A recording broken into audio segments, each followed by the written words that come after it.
ভারত মাতাকে অখণ্ড রাখবার জন্যে যিনি প্রাণপাত চেষ্টা করেছেন তিনি হলেন এই বাংলার ভূমিপুত্র ভারত কেশরী ডক্টর শ্যামাপ্রসাদ মুখার্জি। আজকের এই মহান পশ্চিমবঙ্গ দিবসে তার প্রতি আমার বিনম্র শ্রদ্ধা, শতকোটি প্রণাম। আপনারা জানেন ইতিহাসে এক অবহেলিত নাম, জাতীয় কংগ্রেসের কিছু নেতৃত্ব আর তৎকালীন কমিউনিস্ট পার্টি অজুহাতে তাকে সাম্প্রদায়িক বলে ডেকে দিয়েছে। সেই সময়কার যারা ইতিহাস রচনা করেছে 1947 সালের 15ই আগস্ট দেশ যখন স্বাধীন হয়, স্বাধীন ভারতের প্রথম যে শিক্ষামন্ত্রী আবুল কালাম আজাদ তিনি ছিলেন শাসকের দাসানুদাস। শাসক যেভাবে বলেছে ইতিহাসটাকে সেইভাবে রচনা করতে হবে। জানেন যে তুষ্টিকরণের রাজনীতি করতে গিয়ে ইতিহাস হয়েছে বিকৃত।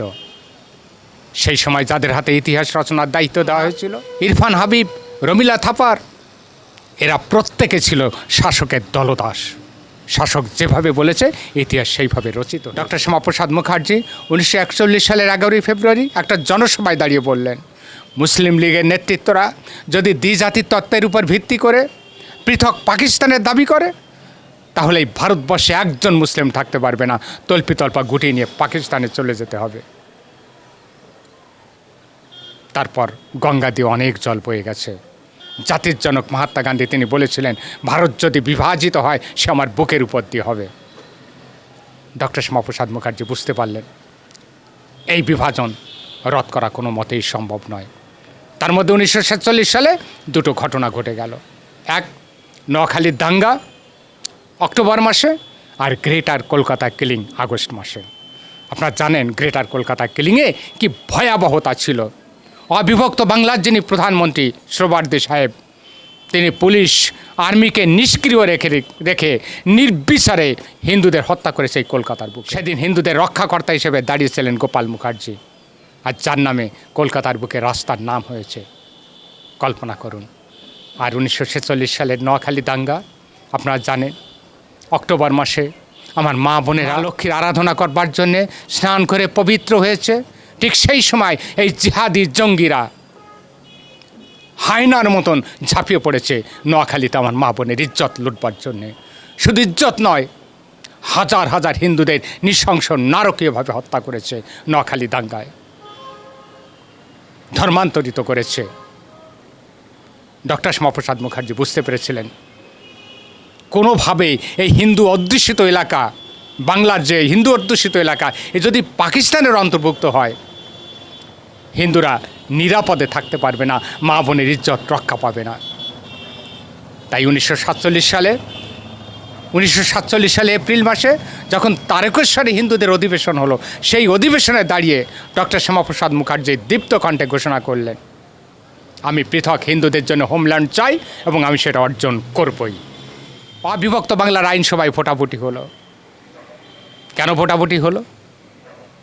যে বৃহত্তর বাংলার কোন অংশ ভারতের অন্তর্ভুক্ত হবে এবং কোন অংশ পাকিস্তানের অন্তর্ভুক্ত হবে।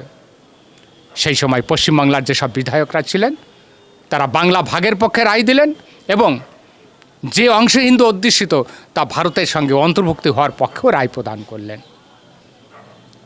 তারপর 1947 সাল 15ই আগস্ট আপনারা জানেন ভারতবর্ষের ইতিহাসে পশ্চিমবঙ্গ নামে এক নতুন রাজ্যের আত্মপ্রকাশ ঘটল, আনুষ্ঠানিকভাবে আত্মপ্রকাশ ঘটল। কিন্তু ঘটে গেল অনেক বিড়ম্বনা। পূর্ব পাকিস্তানে যে সমস্ত হিন্দুরা কল্পনাও করতে পারেননি, ভাবতেও পারেননি, যারা ঘুমিয়েছিলেন, জানতে পারেননি রাতের অন্ধকারে বাংলা ভাগ হয়ে গেছে, তারা বুঝতে পারলেন যে যদি পাকিস্তানের সঙ্গে এই হিন্দু অধ্যুষিত এলাকা যোগ হয় মা বোনের ইজ্জত রক্ষা পাবে না, তারা তাদের ধর্ম ঠিক রাখতে পারবে না। তাই ভারতবর্ষে আশ্রয় নেওয়ার জন্যে কাতারে কাতারে হিন্দু শরণার্থী উদ্বাস্তু ছিন্নমূল হিন্দুরা এই পশ্চিমবাংলায় এসে আশ্রয় নিলেন। স্বাভাবিকভাবে এই পশ্চিমবাংলার বুকে একটা ভয়াবহ আর্থিক বিপর্যয়, জনসংখ্যার উপর একটা দীর্ঘস্থায়ী প্রভাব পড়ে। তবু বাংলা ভাগ হলো, হিন্দুদের জন্য একটা পৃথক হোমল্যান্ড হলো।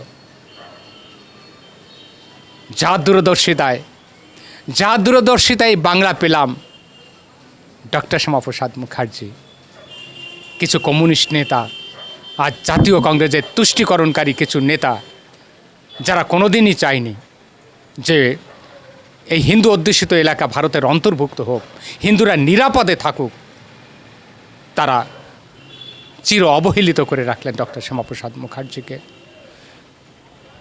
আপনারা শুনে অবাক হবেন যে সময়ের নিরিখে হিন্দু মহাসভায় যোগ দিয়েছিলেন ডক্টর শ্যামাপ্রসাদ মুখার্জি। কেন হিন্দু মহাসভায় যোগ দিয়েছিলেন? কেন হিন্দুদের কথা বলেছিলেন, হিন্দু স্বার্থের কথা বলেছেন, কেন হিন্দু সংস্কৃতির কথা বলেছেন? তাই তিনি সাম্প্রদায়িক। যে সমস্ত ব্যক্তিরা তাকে সাম্প্রদায়িক বলেছেন, আপনারা নিশ্চিত থাকুন ইতিহাস তাদের কোনো দিন ক্ষমা করবে না, কাল কোনো দিন তাকে ক্ষমা করবে না। আর যে সমস্ত ঐতিহাসিকরা নরকের কীট, ইরফান হাবিব, রমিলা থাপার, তারা নরকে গিয়ে পচে গলে মরবে। ভারতকেশরী শ্যামাপ্রসাদ মুখার্জিকে এইভাবে অবহেলিত করে রেখেছিল, তারা কোনোদিন ক্ষমা পাবে না। আজকের এই মহান পশ্চিমবঙ্গ দিবসে ভারতকেশরী ডক্টর শ্যামাপ্রসাদ মুখার্জিকে আমার বিনম্র শ্রদ্ধা, শতকোটি মুখার্জির যে আদর্শ, যে নীতি, আগামী প্রজন্মকে ডক্টর শ্যামাপ্রসাদ মুখার্জির যে ভাবাদর্শ, যে স্বপ্ন, সেই স্বপ্নকে যদি সার্থক করতে হয়, ডক্টর শ্যামাপ্রসাদ মুখার্জির যে ভাবাদর্শ, সেই ভাবাদর্শ নিয়ে যদি আমরা এই বাংলাকে সোনার বাংলা গড়ার স্বপ্ন নিয়ে এগিয়ে চলি, তাহলেই ডক্টর শ্যামাপ্রসাদ মুখার্জির যে স্বপ্ন, সেই স্বপ্ন সার্থক হবে, চরিতার্থ হবে।